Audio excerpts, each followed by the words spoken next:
അയ്യോ ഇതെന്താ പുകയോ എന്നായിരുന്നു ഞാൻ ആദ്യം ഇത് കണ്ടപ്പോൾ വിചാരിച്ചത്. അപ്പം നേരെ ഈ കടയിലേക്ക് പോയിട്ടോ. ഈ കട വരുന്നത് ബാംഗ്ലൂർ വി പുരം ഫുഡ് സ്ട്രീറ്റിലാണ്. അവിടെ പോയപ്പോൾ കുഞ്ഞു കുഞ്ഞു ഗ്ലാസ്സസിൽ അവരിങ്ങനെ മുളക് പൊടിയും ഉപ്പും നാരങ്ങ വെള്ളമൊക്കെ ഇങ്ങനെ മുക്കി വെക്കുന്നുണ്ടായിരുന്നു കേട്ടോ ഗ്ലാസ്സസിൽ. അതിനൊപ്പം തന്നെ ഷോയിന് അവരുടെ 4 ഫ്ലേവേഴ്സും കാണിച്ചിട്ടുള്ള ഒരു പ്ലേറ്റ് ഇങ്ങനെ അവിടെ ടേബിളിൽ വെച്ചിട്ടുണ്ടായിരുന്നു കേട്ടോ.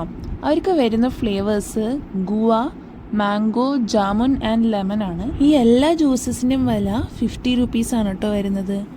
ഒരു ഗ്ലാസ്സിന് 50 റുപ്പീസ്. പക്ഷേ ലെമണിന് മാത്രം 30 ആണ്. ഈ ഒരു ഗ്ലാസ് എങ്ങനെയാ വെച്ചാൽ വളരെ ചെറിയ ചെറിയ ഗ്ലാസ്സാണ് കേട്ടോ. അവർ നമുക്ക് തരുന്ന ജ്യൂസസ് എപ്പോഴും പ്ലേറ്റിൽ വെച്ചിട്ട് അതിലെനിക്ക് തോന്നുന്നു സ്നോ ആണെന്ന് തോന്നുന്നു ഇട്ടത്. അതിന് മേലെ കൂടെ കെറ്റിൽ നിന്ന് നല്ല ചൂട് വെള്ളം ഒഴിക്കുമ്പോഴാണ് കേട്ടോ ഈ പുക വരുന്നത്. മാംഗോ ജ്യൂസ് നല്ല ടേസ്റ്റി ആയിരുന്നു കേട്ടോ. പക്ഷെ ജാമുൻ എനിക്ക് അധികം ഇഷ്ടമായില്ല. ഇറ്റ് വാസ് ടേസ്റ്റി, പക്ഷെ അധികം ടേസ്റ്റ് ആയിട്ടുണ്ട് എന്ന് പറയാനായിട്ട് ഒന്നും ഉണ്ടായിരുന്നില്ല കേട്ടോ. ഈ കടയുടെ പേര് പേർപ്പിൾ ഡ്രോപ്പ് എന്നാണ് കേട്ടോ. അപ്പോൾ അത്രയേ ഉള്ളൂ. Bye bye.